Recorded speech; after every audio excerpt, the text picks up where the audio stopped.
Parece que você não aprendeu nada com o livro do Schopenhauer, né? Porque vai falar do Nietzsche mesmo assim. O que temos para hoje, Sanchos e Dulcineias? Eu sou a Larissa Bertolini e você está no Uma Garota Quixotesca. Esta resenha talvez seja regravada daqui a alguns anos, porque na verdade ela não é uma resenha. Serão os meus comentários sobre as minhas impressões e leituras sobre Assim Falava Zaratustra, do Nietzsche. Esses comentários vão ser mais para te incentivar a ler e talvez, seguindo os passos que o Schopenhauer nos ensinou há 15 dias atrás, que você tire as conclusões por você, que você digira por você. Eu não vou apresentar aqui uma crítica como professora de literatura, como pesquisadora de literatura, mas como leitora, para que você também tenha as suas impressões como. E para tirar talvez um pouco de tantos e tantos filtros que se colocam em cima da imagem do Nietzsche. Antes de tudo, as minhas dicas são essas. Leia por você mesmo. Talvez, se você for um pouco melancólico como eu, intercalar com outras leituras, não ler tudo de uma vez. Note, escreva os seus pensamentos, as suas impressões no momento em que você está lendo. Compare depois com você mesmo. E só aí, depois que você terminar a leitura, procure críticos e outras interpretações sobre a obra. Tudo bem? Isso parte de um problema que é querer colocar esses grandes nomes, os grandes gênios da humanidade, em caixinhas. Quando eles têm problemas assim mais diretos de críticas às instituições, como no caso de Nietzsche, realmente ele tem um viés pessimista, inclusive ateu em algum sentido, sou agnóstico dependendo da sua interpretação. Ele é pintado às vezes como ou demônio ou salvador da pátria. Quando que na verdade ele, como todo ser humano, querendo comparar Nietzsche com todo ser humano, é complexo. E especialmente, na minha percepção, os autores do século XIX, da virada do XIX para o XX, como Nietzsche, Schopenhauer, Freud, no caso da Espanha, eles são complexos, eles são contraditórios e eles têm fases distintas da vida também, que muitas vezes não são levadas em consideração. Não só da vida, como do seu próprio pensamento, da construção da sua ideia, da sua filosofia, da sua estética, do que for. Assim Falava Zaratustra não é um livro sobre Deus, como muitas vezes ele acaba sendo propagado. Ele é, na verdade, um livro sobre a potência humana. Interessante para entender como o niilismo não é algo sem horizonte, o nada pelo nada. Existem propósitos ali dentro da filosofia do Nietzsche. Existe uma ideia. Ela, às vezes, é esvaziada numa totalidade, numa radicalidade, que inclusive que se perdam coisas interessantes da leitura, não só desse livro, mas de outros livros. Por isso, os meus comentários eu vou dividir em 3 blocos aqui. Primeiro a gente vai falar do enredo, da parte literária em si. Sim, porque não é só filosofia, é uma estética ficcional, literária, interessantíssima e complexa, por sinal. Posteriormente a gente aborda um pouquinho sobre as ideias filosóficas e no final eu vou trazer alguns pontos que eu acredito que são problemáticos na interpretação e que acabam talvez prejudicando as nossas leituras sobre nomes assim complexos, contraditórios, especialmente o Nietzsche. Assim Falava Zaratustra é um texto de 1885, essa década de 80 e 90 do final do século XIX. É um período de crise em grande parte dos países da Europa. É uma das obras mais importantes do Nietzsche. Por mais que ele seja um filósofo, acho que dentro da área ficcional seja a mais interessante, a mais importante, literariamente falando. O livro ele é destinado para todos e para ninguém. E isso eu vou comentar lá na frente quando eu unir os problemas no final. Assim Falava Zaratustra vai nos apresentar o Zaratustra ou Zoroastro, dependendo da tradução, que é o profeta da religião do Império Persa. O Zoroastro ele foi um homem persa que fundou essa religião, o zoroastrismo. Ele não só era um profeta, como ele se via enquanto divino, enquanto ser supremo, e que foi enviado aos homens para que eles também alcançassem essa supremacia. Isso ali na Pérsia, hoje atual Irã, na antiguidade. Nietzsche ele vai tomar essa figura para representar as suas ideias, que bebem um pouco do zoroastrismo, mas sem comparação. Ele vai muito além. Estamos falando de um homem moderno. Colocar na boca desse profeta, o seu alter ego, as suas ideias. Seu livro, então, o Nietzsche traz esse Zoroastro, o coloca numa montanha como se até então, desde a antiga Pérsia, ele estivesse ali escondido, reservado nessa montanha, num processo de aprendizado, e a partir de então ele desce a montanha para ter contato com a humanidade novamente e contar as descobertas realizadas nesse período. E aí, no trajeto do livro, nós vamos conhecendo quais foram estas descobertas.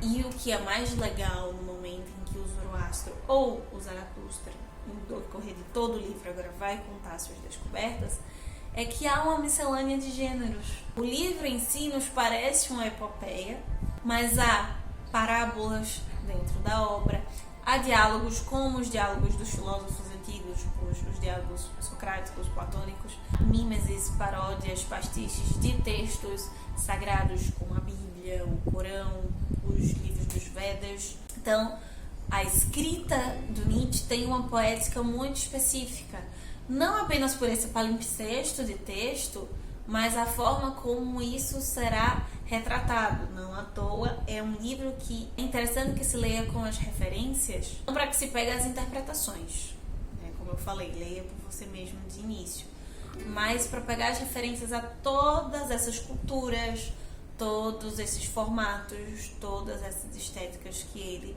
vai desenvolver e apresentar no decorrer de toda a obra. Tendo essa estética e esse personagem, o Nietzsche coloca o Zoroastro para descer a montanha e agora vai começar a contar, a disseminar para os homens o que ele descobriu. E aqui entra a parte mais polêmica, que talvez seja um problema não só de interpretação, mas dessas interpretações que eu falei no início, que elas vão sendo disseminadas à torta e à direita, que é a famosa frase "Deus está morto".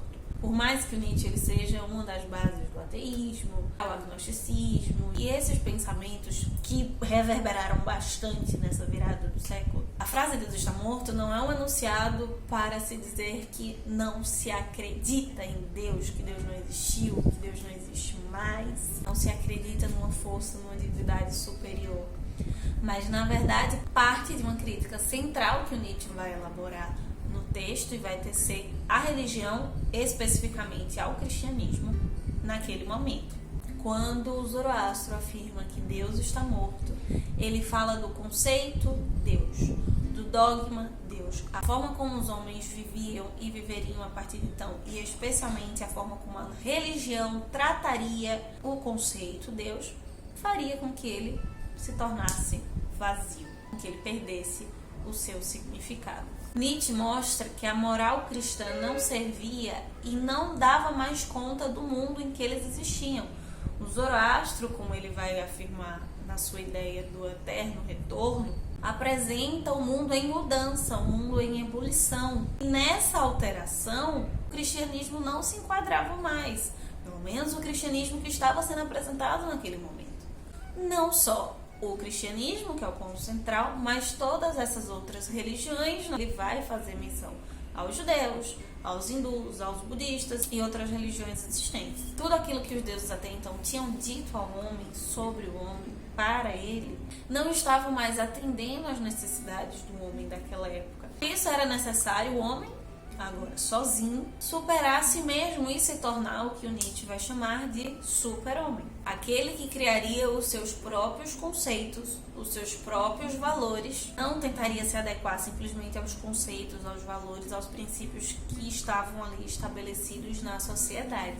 Zoroastro, antes de tudo, é um homem consciente do período de mudança em que ele vivia. O Nietzsche defende na voz do Zaratustra que uma boa moral favorece a vida, o viver bem. E essa é uma das suas críticas que ele vai tecer ao cristianismo dentro da obra e que acabam criando um estardalhaço, porque quanto mais próximo da morte, mais o homem está ligado à vida e consegue entender melhor a vida.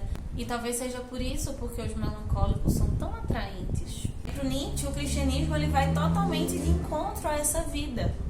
porque ele não prega essa vida do aqui e do agora que o Zaratustra prega. Parte das religiões cristãs acabam pregando de que sempre há uma recompensa no futuro, sempre é para outra vida e não para esta agora. Até parodiando Freud, essa vida ela acaba sendo criada sob uma pulsão de morte, porque o cristianismo acaba mostrando a necessidade de negar a vida daqui em busca de uma vida superior, de uma vida melhor. Todo esse conhecimento do Nietzsche, ele teve uma formação religiosa muito forte, ele não está indo totalmente em contra a Bíblia, porque especialmente os livros de Salomão tem isso, Eclesiastes, Provérbios sim, mas principalmente Eclesiastes 3, 4, é a pulsão de morte ali dentro. O processo da falta de sentido, do onde está Deus, do problema dos seres humanos uns com os outros, da atração que a morte acaba trazendo para esse homem em sofrimento. Só que aí talvez a diferença é que Salomão encontra uma esperança que o Nietzsche ele acaba negando totalmente, niilismo total. Exatamente porque para ele não há valor posterior, para Salomão havia. Para Nietzsche o valor é no real, no material, no palpável, no aqui e agora. E isso é um questionamento válido para toda a humanidade desde sempre. Eu acho apenas que o Nietzsche ele conseguiu elaborar, apresentar isso de uma forma profunda e muito bela, como é algo que nos assusta a todos e que expõe inseguranças que todos nós temos e incertezas que fazem parte da vida, acaba sendo tão escanteado porque acreditamos que não temos que mexer com isso, que tocar nisso, enquanto que na verdade esses questionamentos nos ajudariam a enxergar o nosso propósito, o propósito da nossa vida, o sentido que ele diz que não há, como os Zoroastros. Nós vamos criar. Ainda que você tenha uma fé, uma religião, tá ali, mas é você que escolhe ter esse propósito. Mesmo tendo coisas que eu não concordo em plenitude com Nietzsche, ele acaba sendo extremamente coerente. Não se utilizar dos textos dele e dizer que, por causa dos textos dele, o nazismo, né, a ideia do antissemitismo acaba tendo um apoio, enquanto que, na verdade, uma das coisas que o Nietzsche mais apresenta é que ele vai em contra essa ideia de essência. Não tem como eu ser antissemitista se eu entendo Nietzsche na sua plenitude. Porque se não há essa essência, como é que eu digo que o judeu ele é inferior? Se não há uma essência judeu. Se não há uma essência desse povo alemão para que se crie o Partido Nacionalista Nazista. Esses acabam sendo os meus comentários, mas como questionamentos, como provocações para que você também leia, pense, saia bem da sua caixinha, porque eu acho que isso é o que o Nietzsche mais faz com a gente, de um modo muito simplista, possa acabar sendo o resumo dessa busca do eterno retorno, né? Por mais que nós defendamos uma verdade, nós sempre estamos em busca da verdade. Ela sempre pode ser complementada, ela sempre pode ser revista. Talvez como o Zaratustra precisemos descer um pouquinho ou nos escondermos um pouquinho na caverna, na montanha, em alguns tempos, para rever e continuar a nossa busca, que ela é eterna, seja humana ou seja individualmente, em busca daquilo que é verdade, daquilo que traz sentido e propósito.